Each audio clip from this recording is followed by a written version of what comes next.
அது வல்லார் ஒரு அற்புதமான மொழி சொல்லுவாரு. சன்மார்க்கர்கள் நாளை ஆளாவிட்டால் துன்மார்கள் ஆழ்வார்னு சொல்லுவாங்க. இவங்கெல்லாம் துன்மார்க்கர்கள். என்ன ஒரு இல்ல, இல்லாரை இல்லாலும் வேண்டாலும் ஒரு மொழி இருக்கு.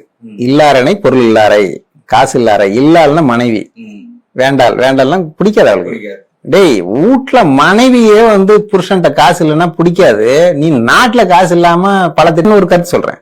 2021 எடப்பாடியார் ஆட்சியில வந்து ஒரு 4 லட்சம் கோடி கடன் வாங்கிட்டாப்ல.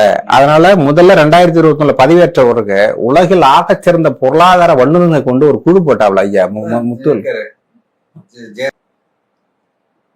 ரிசர்வ் பேங்கனுடைய முன்னாள் கவர்னர் ரகுராம் ராஜன் ஒரு ஆள், புரியுங்களா?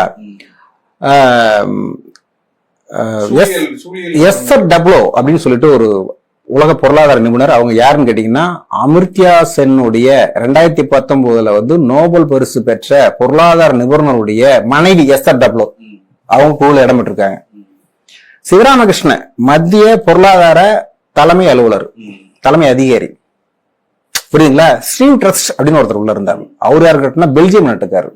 அவரு வந்து கேட்டீங்கன்னா அபிஜித் பானர்ஜின்னு சொல்லிட்டு உலகத்தில் அந்த பொருளாதாரத்தில் நோபல் பரிசு வென்றவர், அவரோட நண்பர்,